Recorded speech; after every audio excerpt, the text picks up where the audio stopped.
말씀은 누가복음 2장 11절에서 14절입니다. 누가복음 2장 11절에서 14절. 한 목소리로 봉독하겠습니다. 오늘 다윗의 동네에 너희를 위하여 구주가 나셨으니 곧 그리스도 주시니라.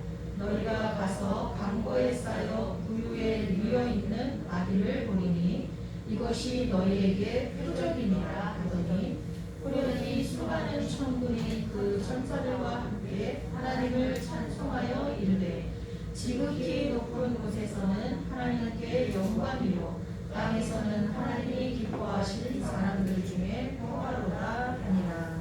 아멘. 오늘 제목은 무력함을 택하시는 하나님이라는 제목으로 말씀을 전하겠습니다. 어떤 사람이 이런 말을 했습니다. 지구상에 있는 자원으로 지구의 모든 사람이 먹고 배부를 수 있다. 그러니까 지구상에 있는 자원이요, 지구에 있는 모든 사람들이 먹고 배부를 수 있을 만큼 충분하다는 거예요. 그러나 모든 자원으로도 사람들의 욕망을 다 채울 수는 없다. 이런 말을 했습니다. 제가 요즘에 김영봉 목사님이 쓴 바늘길을 통과한 부자라는 책을 읽고 있습니다. 그냥 밤새워 한 번에 딱 읽을 수 있는 책인데요. 되게 쉬우면서도 또 굉장히 끌리는 책인데 제가 좀 나눠서 읽고 있습니다. 머릿속에 좀 많이 심어두려고 나눠서 읽고 있는데 그 책을 쓴 저자가 이런 말을 했습니다. 식욕은 하나님이 우리 몸에 입력해 주신 좋은 프로그램이다. 식욕이 떨어지면 사람이 뭐 안 먹잖아요. 그럼 죽죠. 그렇죠? 그렇지만 그 식욕을 잘 사용하면 우리들의 건강을 도모하고 문화를 발전시킬 수 있는 반면에 그것이 식탐이 되면 필경은 건강을 망친다.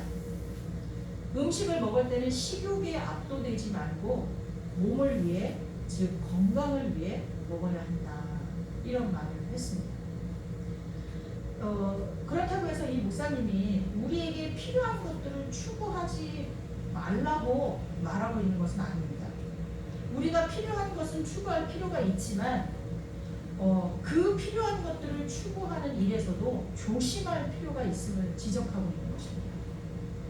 여기에 대해서 이 책에 뭐라고 기록되어 있냐면 여기에도 함정은 있다. 필요한 만큼이라는 말이 우리를 속일 수 있기 때문이다. 우리가 하나님과 하나 되어 새로 지어지고 욕망을 제어할 수 있는 단계에 이르면 별로 문제가 되지 않는다. 하지만 그렇지 않은 사람들은 필요한 것과 원하는 것을 착각한다. 욕망을 내버려두면 필요 이상의 물질을 누리는 습관이 생기고 이 습관에 익숙해지면 그것 없이는 살 수 없을 것처럼 착각하는 지경에 이른다. 이렇게 되면 필요한 만큼이라는 말은 아무런 통제력도 발휘하지 못한다. 요즘 TV 프로 중에 신박한 정리인가? 뭐 이런 프로그램이 하나 있어요. 그거는 이제 연예인들이 여기다가 이제 우리 집에 와서 좀 정리 좀 해주세요 라고 하면 신혜라하고 그 몇 사람들이 가가지고 정리를 해주는 거예요. 근데 정리를 하기 전에 반드시 하는 게 있더라고요. 비우래요. 먼저 비워야 정리가 된다는 거예요. 그럼 이제 사람들이 비울 때 필요한 것과 나누는 것과 버리는 것 이걸 상자를 이렇게 해놓고서는 거기다 하는 거예요. 근데 사람들이 그걸 해보니까 야, 내가 이게 필요하지 않는데도 갖고 있는 게 있구나. 물론 필요하지만 도에 지나치게 많이 갖고 있는 게 있었구나. 뭐 이런 것들을 스스로 깨달아요. 그러면서 그 정리돼서 예쁜 집을 보면서 야, 내가 이렇게 비우면 그리고 내가 이렇게 욕심을 내고 있던 것을 좀 버리면 야, 이렇게 깨끗하고 이렇게 잘 정리된 집에서 살 수 있구나. 뭐 이런 것들을 그 주인공들도 발견하고 쳐다보고 있는 시청자들도 발견하는 그런 좋은 프로그램인 것 같아요. 저도 그걸 볼 때마다 우리 집에 비울 게 없나 그래서 그거 프로그램 조금 보다가 일어나서 뭐 하나 이렇게 꺼내서 아, 이건 좀 버리고 이건 좀 나눠야겠다 이런 생각을 하게 돼요. 참 좋은 것 같아요. 그러면서 이 저자가 무슨 얘기를 또 하냐면 오늘날의 한국교회가 이런저런 힘을 추구하고 있는 것을 필요가 아니라 욕망 때문이라고 그렇게 규정을 합니다. 사실은 이렇게 교회들이 한동안 어떤 게 유행이었냐면 그 변두리에다가 수련관 그런 거를 짓는 게 유행이었었어요. 그래서 교회 규모가 어느 정도 되면 이렇게 산 좋고 물 좋은 데다가 그거 짓는 거예요, 하나씩. 근데 지금 그거 어떻게 돼 있죠? 텅텅 비어 있습니다. 거기 관리자를 보내려고 해도 뭔가 사례를 해야 되잖아요. 안 돼요. 지금뿐만 아니라 지금이 아니라 벌써 한참 됐어요. 그렇게 된지. 그렇게 되고 있습니다. 이게 뭐예요? 정말 필요해서 그거를 줬을까? 정말 필요하면 몇 교회 합쳐서 하나 짓고 돌아가면서 해도 상관이 없거든요. 근데 뭐 그냥 교회마다 조금 저기 하면은 그냥 건축하고 그렇게 했어요. 근데 지금 다 무용지물이 되어있어요. 힘이 없으면 주의 일도 할 수 없다. 이렇게 얘기를 합니다. 그렇게 주장하는 교회들을 향해서 이 목사님 하는 말씀이 예수님이 광야에서 받으신 유혹의 본질이 무엇인가? 바로 힘의 유혹이다. 하나님의 방법은 무력함을 택하는 것이다. 약함 중에 역사하시는 하나님의 능력을 믿는 것이다. 반면 사단의 방법은 힘에 의존하는 것이다. 예수님은 그것을 거부하셨다. 라고 일침을 놓으면서 결론적으로 가장 큰 위험은 힘의 유혹이다. 이렇게 결론을 짓고 있습니다. 근데 그 힘의 근간이 돈이라고 만약에 우리가 생각을 하잖아요. 요즘 많은 사람들이 이렇게 생각하죠. 돈이 있어야 내가 힘이 있다고 생각을 하잖아요. 그러면 그 사람은 돈의 유혹에 가장 약한 사람이에요. 또는 그 힘의 유혹이 학력에 있다. 학력에 있다라고 생각하면 그 학력, 거기에 약합니다. 그 다음에 또는 명예나 지식에 있다고 생각하면요. 그거에 목숨 걸어요. 그런 유혹이 쉽게 넘어져요. 또는 인맥이 힘이다. 내가 많은 인맥을 가지고 있다. 그런 사람은요. 만나기만 하면 누구를 얘기해요? 내가 알고 있는 그럴싸한 인맥들을 막 얘기해요. 그 인맥들을 얘기하면서 그게 나라고 생각하는 거예요. 나의 정체성이라고 생각하는 거예요. 그런 유혹에 넘어가게 됐어요. 결국 인간이 받는 유혹 중에 가장 큰 유혹은 힘의 유혹이에요. 오늘날 많은 교회들이 하나님을 위해 큰일을 하겠다는 그럴듯한 이유를 내세우면서 힘을 축적해 왔습니다. 큰일을 위해서 힘이 필요하다면서 교인들에게 돈과 시간을 요구하기로 했습니다. 그러나 큰 힘을 바탕으로 큰일을 한 교회들이 정작 그 큰일을 하나님 덕분이라고 하나님 때문에 아니 하나님께서 하셨다고 여기기는 쉽지 않다. 물론 말로는 그렇게 합니다. 하나님의 은혜였습니다. 하나님께서 하신 것입니다. 그렇게 말로는 하지만 그들의 삶을 가만히 들여다보면 그들의 마음속을 들여다보면 아니에요. 우리 교회가 능력이 있어서 그 일을 하는 거예요. 우리 교회가 부자들이 많아서 우리 교회 학력이 높은 사람들이 많아서 우리 교회에 괜찮은 인재들이 많아서 이 일을 했다고 생각합니다. 그래서 지금과 같이 교회가 세상의 빛과 소금의 역할을 감당하지 못한 것 같습니다. 아니 비난까지 받고 있습니다. 사실 이러한 상황은 성도 한 사람 한 사람에게도 해당된다고 생각합니다. 제가 몇 주 전에 설교를 했었어요. 기독교는 정말 나라가 어려울 때 주변의 이웃들이 어려울 때 내 것을 털어서 그들을 돕고 내 몸이 아파서 그 질병이 옮겨서 옮아서 쓰러져 가도 희생했을 때 그때 기독교가 부흥했어요. 그때 예수님이 영광을 받으셨어요. 지금은 안 그래요. 오늘 본문에는 예수님께서 베들레헴이라는 작은 동네에 한 마구간에서 태어나신 장면이 나옵니다. 하나님이 인간으로 성육신하신 것도 놀라운 일인데 신이 전능하신 하나님이 인간으로 태어난 것만으로도 놀라운 일인데 그것도 멋있는 청년이 아니라 아무것도 자기 손으로 할 수 없는 무능한 갓난 아기로 태어났다는 거예요. 자기 손으로 똥오줌도 가릴 수 없고 자기 손으로 밥도 먹을 수 없는 아주 무능력한 그런 벌거벗은 갓난 아이로 태어났다는 것이 얼마나 큰 일인지. 지금 하나님인 예수님은 발가벗은 갓난아기로 태어나 강보에 쌓여서 짐승의 밥그릇인 구유에 누워 있습니다. 이것이 표적이라고 성경은 기록하고 있습니다. 이게 표적이다. 아마 세상에 어떤 아이도 태어나자마자 짐승의 밥그릇에 누워진 아이는 없을 거예요. 물론 부모를 잘못 만나서 탯줄도 끊겨지지 않은 상태에서 화장실이나 길거리에 버려진 가엾은 아이들도 있기는 합니다. 하지만 만왕의 왕이신 예수님이 이 땅에 이렇게 초라하게 오실 것이라고는 누구도 상상할 수 없었을 것입니다. 그래서 이것이 표적이 되는 거예요.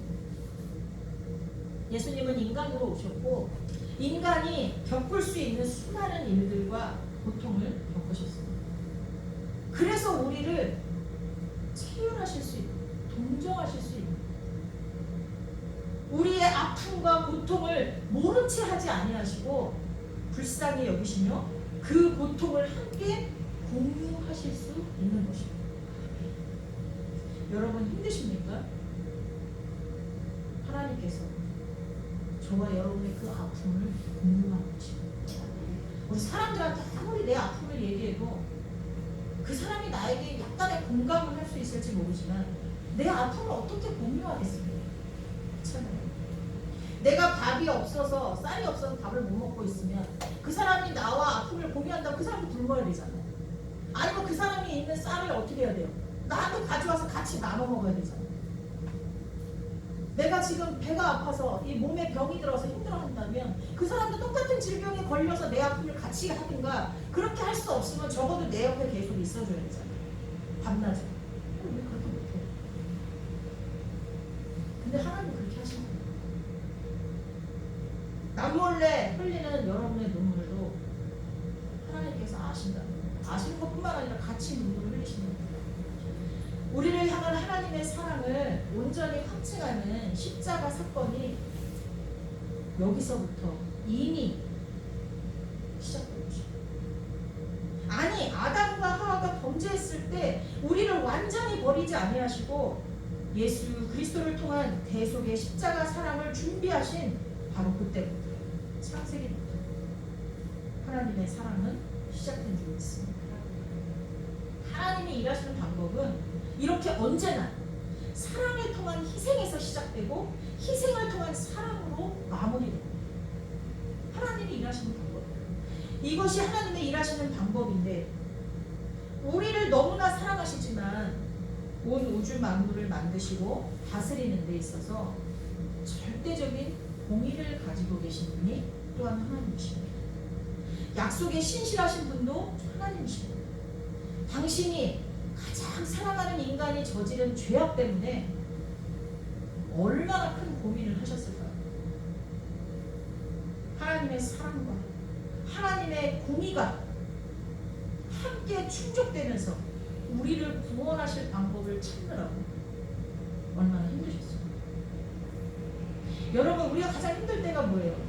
이것도 가져야 되겠고 저것도 가져야 될 때, 이것도 버리지 못하고 저것도 버리지 못할 때, 이것도 포기할 수 없고 저것도 포기할 수 없을 때 우리는 힘든 거잖아요. 내가 어떤 걸 해야 되지? 고민되잖아요. 그런 속성이 누굴 닮았겠어요? 우리의 인간 이 속성이 하나님을 닮지 않았겠어요? 하나님도 얼마나 많이 힘드셨을까? 우리 인류는 하나님께 그러한 짐을 지어드린 존재입니다. 세상에 어떤 동물들도 하나님께 그러한 짐을 지어드리지 않았어요. 어떤 피조물도. 근데 우리는 하나님께 그런 아픔을 지어드린 존재입니다. 그럼에도 그 방법을 찾으시는 하나님은 친히 그것을 통해서 우리를 구원하시기 위해 이 땅에 오셨습니다. 그것도 가장 낮고 낮은 자리로 오셨습니다. 이것을 통해서 우리는 무엇을 알 수 있습니까? 사랑과 공의의 하나님, 그 하나님이 일하시는 방법을 알 수 있지 않겠습니까? 그것은 힘이 아니라 연약함을 통해서 일하시는 하나님의 방법입니다. 그동안 우리는 무엇으로 일했습니까? 내가 생각하는 힘을 길러서 일하려고 하지 않았습니까? 근데 하나님은 그렇게 하시지 않아요. 하나님은 우리가 약할 때 하나님의 강함을 드러내시고 우리가 겸손할 때 그것을 사용하셔서 일하시면서 우리를 높여주시고, 그러나 반대로 우리가 가진 알량한 것들을 자랑하고 다른 사람들 위에 서기 위해서 힘을 기르려고 하면 오히려 넘어지게 만드십니다. 그게 하나님의 방법이세요. 그런데 오늘날 교회와 성도들은 이런 하나님의 성품과 일하시는 방법을 놓쳐버렸습니다. 아니, 잃어버렸습니다. 그래서 세상 사람들과 똑같이 더 많이 가지려고 하고 더 높이 올라가려고 하고 더 많은 인맥과 지식을 쌓으려고 합니다. 물론 이것이 다 나쁜 것은 아닙니다. 하나님이 누군가에게는 이런 것들을 다 허락해 주셔요. 그렇지만 이런 것들을 받는 사람이나 받지 못한 사람이나 똑같이 동일하게 이런 것들만 추구하고 있다면 그건 하나님의 방법을 잃어버립니다. 예수님은 선생이 되어서 천한 자들이 감당하는 발 씻기는 일을 하셨어요. 그 당시 남의 발을 씻기는 건 종들이 하는 일이었고, 종들 중에서도 가장 하급 종들이, 가장 낮은 종들이 하는 일이 그거였어요. 근데 예수님은 스승이 되셔서 당신의 제자들의 발을 하나씩 씻겨주셨어요. 그러면서 제자들에게 너희도 이렇게 하라고 말씀하십니다. 또한 예수님은 이런 얘기를 하셨어요. 너희가 어떤 자리에 초대되거든 가장 낮은 자리에 앉으라고 합니다. 그때 주인이 와서 왜 여기 앉아 계십니까? 이쪽으로 오세요 하고 상속으로 이렇게 모셔가면 얼마나 영광이겠네요. 그러나 거꾸로 너희가 그 초대받은 곳에 가가지고 내 지위와 내 위치가 이 정도 되니까 여기쯤 앉으면 되겠지 하고 이제 상석쯤에 앉았어요. 근데 자기보다 더 높은 지위와 그 초대된 손님 중에 더 위에 앉아야 될 사람이 나타난 거예요. 그래서 주인이 와서 너무 죄송합니다. 여기 이분이 이 자리에 앉으셔야 되겠습니다 하고 앉고 자기가 저 끄트머리로 물러간다면 얼마나 창피한 일입니까? 이렇게 말씀을 하십니다. 예수님이 우리에게 말씀하시는 내용들을 가만히 보면 한결같이 우리의 힘을 기르거나 높은 자리에 앉고자 하는 것을 경계하십니다. 우리 성도들은요, 직장생활도 마찬가지예요. 승진하는 거, 목표가 될 수 있습니다. 그러나 그 승진 자체, 내가 높아지는 것, 남들 위에 서는 것, 이런 게 목표가 되면 그건 예수님을 따르는 제자들의 삶이 아니라는 거예요. 내가 승진이 되는 거는 내가 주어진 일을 최소한 열심히 하니까, 최대한 열심히 하니까 내게 주어지는 것이 돼야 돼요. 그리고 높은 자리에 갔을 때는 내가 그 자리에서 할 수 있는 일이 있기 때문에 하나님이 그곳으로 부르셨다는 소명감이 있어요.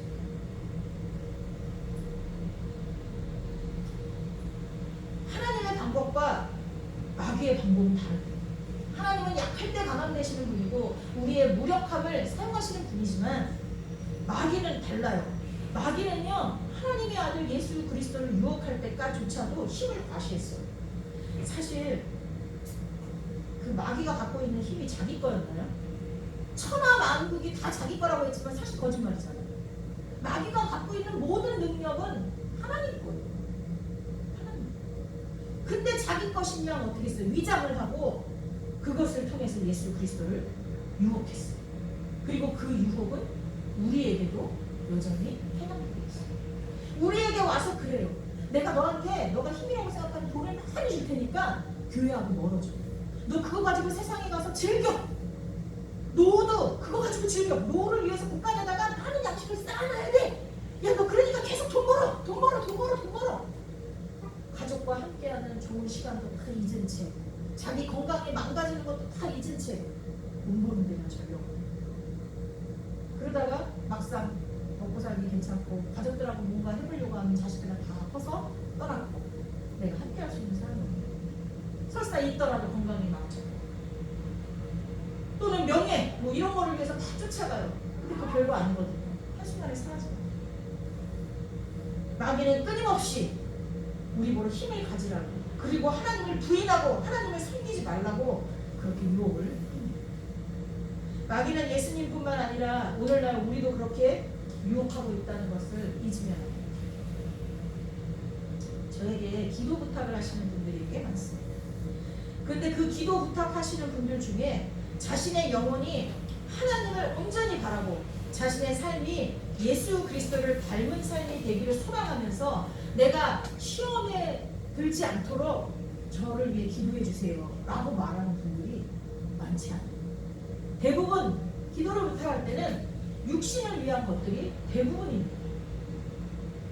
좀 더 안전한 삶을 위해서, 좀 더 나아지는 삶을 위해서 기도 부탁을 합니다. 물론 그것도 중요합니다. 기도해야 되는 내용입니다. 어쩌면 그렇게 작은 부분까지 하나님을 의지하는 그들의 모습이 기특하기도 합니다. 근데 가끔 이런 생각이 들어요. 야, 과연 저들이 원하는 저 기도가 응답되고 나면 하나님이 더 큰 영광을 받으실까? 저들의 저 기도가 응답되고 나면 저들의 영혼이 더 성장하고 성숙하고 많은 사람에게 빛과 소금이 되는 역할을 감당할까? 이런 염려가 들 때가 있어요. 그래서 때로는요, 기도 부탁을 하는 사람의 기도 내용이 저 사람이 하나님으로부터 멀어지게 하는 내용이거나 하나님의 영광 받으실 만한 것이 아니거나 저 사람이 오히려 힘이라고 생각하는 그것으로부터 유혹을 더 받을 만한 내용이라고 느껴질 때가 있거든요. 그러면 이렇게 기도합니다. 주여, 저것이 저 사람의 발목을 잡는 것이 되지 않도록 주의 뜻대로 하옵소서. 이렇게 기도합니다. 근데 그렇게 기도를 열심히 했거든요. 근데 딱 기도가 끝나고 얼마 안 돼서 그분이 자기가 원하는 게 됐어요. 그럼 저한테 와서 뭐라 그래요? 아, 목사님 기도 덕분에 정말 잘 됐습니다. 제가 찔려요. 그래서 주여, 저 사람의 그 나중 일도 인도하여 주옵소서. 이렇게 기도해요. 여러분, 우리의 삶이 마귀의 방법을 따르는 삶이 되지 않기를 정말로 권면합니다. 하나님의 방법을 따르는 삶이 될 수 있기를 예수님의 이름으로 축원합니다. 기도하겠습니다. 가장 큰 위험은 힘의 유혹인 것을 깨닫게 하신 하나님 정말 감사드립니다. 오늘 우리가 예수님께서 이 땅에 갓난아이로 오셨음을 한순간도 잊지 않게 하시고 예수님이 멋진 왕궁에 오신 것이 아니라 마국간에서 태어나셨음도 잊지 않게 하여 주옵소서. 그리고 천군 천사들로 적들을 심판하시고 구원을 이루신 것이 아니라 아무 저항도 하지 않으시고 그 흉하고 고통스러운 십자가를 지시고 죽으심으로 우리를 구원하셨다는 것도 잊지 않게 하옵소서. 그래서 세상 사람들이 추구하는 권력과 돈과 명예를 쌓아서 주의 일을 하겠다는 생각 그 자체를 그만두고 오직 하나님이 우리에게 주신 달란트로 나의 가족과 이웃과 동료들을 섬기면서 하루하루 열매 맺는 삶을 선택하게 하옵소서. 물론 그래도 누군가에게는 엄청난 부와 명예를 안겨주시겠지만 그 사람은 그 사람 그대로 주의 뜻에 따라 사용하는 것일 뿐 우리가 그 사람이 아니라고 원망하거나 섭섭해하지 않게 하옵소서. 지금 그 모습, 이 모습 그대로 사랑하시고 사용하시는 하나님께 감사드리며 약할 때 강함 되시는 예수님의 이름으로 기도하옵나이다. 아멘.